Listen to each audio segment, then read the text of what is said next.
Today, near the Kerem Shalom crossing, one of the most vital gateways between Israel and the Gaza Strip, a significant group of Israelis gathered to block the entry of humanitarian aid into Gaza. This scene, unfolding in the early hours of Friday, October 24, 2025, adds another layer of complexity to the ongoing crisis in the region. The Kerem Shalom crossing has long been a central hub for the transportation of goods, including food, medical supplies, and other essential humanitarian aid, into the Gaza Strip. For many people living in Gaza, this crossing represents a lifeline, as aid deliveries are crucial for daily survival, given the long-standing blockade and the limited resources available inside the territory. The protest began in the morning as convoys of aid trucks approached the crossing. Protesters, many waving Israeli flags and holding signs, physically blocked the road and staged sit-ins, preventing vehicles from moving forward. According to organizers, the demonstration was intended to draw attention to security concerns and to protest against what they described as the misuse of aid once it enters Gaza. Israeli police and border officials were quickly deployed to the scene, seeking to maintain order and mediate between protesters and the convoy drivers. Tensions escalated as more demonstrators arrived, and at times the situation grew heated, with some protesters chanting slogans and engaging in intense discussions with the authorities. However, for the most part, the protest remained nonviolent.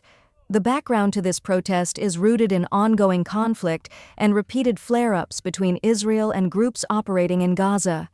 In recent months, rocket fire, border incidents, and rising casualties have fueled public anger and sharpened divisions on both sides of the border.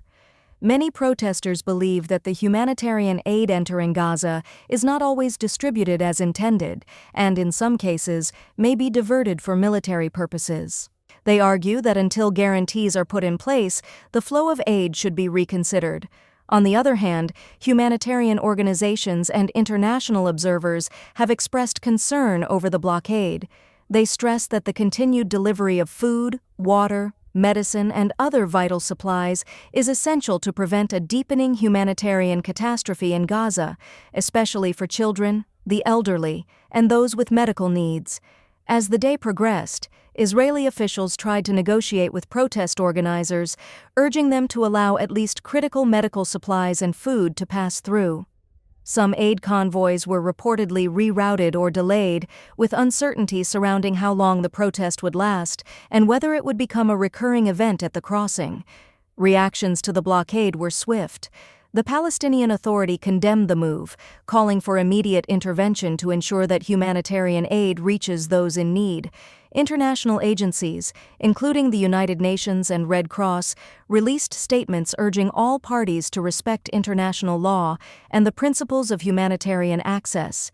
Meanwhile, the Israeli government faced mounting pressure to balance security concerns with its obligations to allow the passage of humanitarian assistance. The protest at Kerem Shalom has reignited debates within Israeli society about the effectiveness and ethics of aid policies toward Gaza. Some citizens support the protest, arguing that national security must come first. Others worry that blocking aid only serves to inflame tensions and damage Israel's international reputation. For families in Gaza, the events at Kerem Shalom have immediate and serious implications. Many households rely heavily on aid for their daily needs, and any disruption can have dire consequences for the most vulnerable. Interviews with aid workers and local residents in Gaza reflect a deep sense of uncertainty, frustration, and anxiety about the days ahead. As evening approaches, the situation remains tense but under control, with police monitoring the protest and aid convoys waiting nearby. The outcome of this standoff may set a precedent for future aid deliveries and border policies. We will continue to monitor developments at the Kerem Shalom crossing and bring you the latest updates as the story unfolds. For now, the world's attention turns to this critical crossing point, where the intersection of security, politics, and humanitarian needs creates a complex and challenging reality for all involved. Stay with us for more in-depth analysis, eyewitness reports, and expert commentary on the blockade at Kerem Shalom and its impact on the broader Gaza crisis.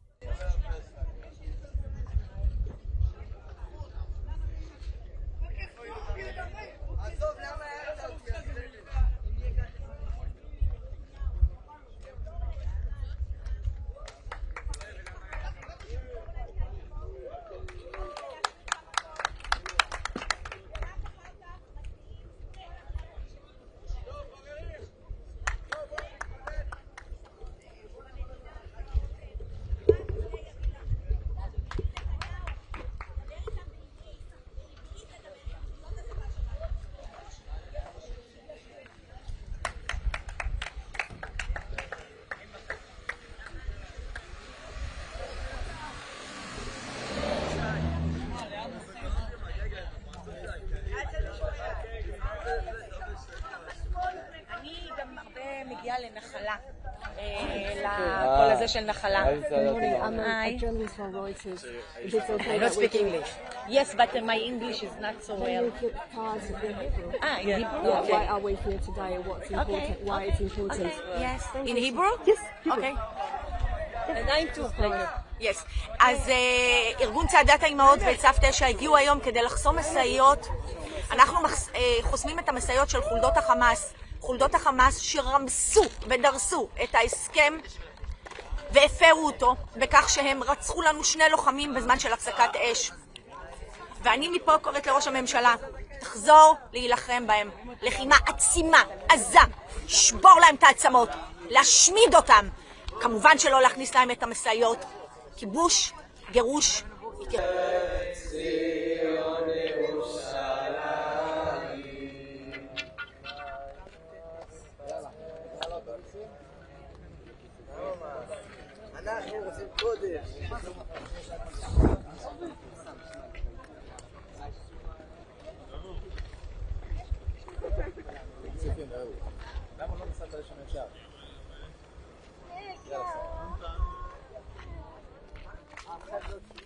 Hey, I'll do an interview if you want, but I want my face covered. Can I just hold my face like this for a bit? It's okay. Thank you so much. If I'm being completely honest, the people who just spoke to do not represent anyone that makes sense. Like they're absolute radical fringe idiots. That's all I want to say. Sure.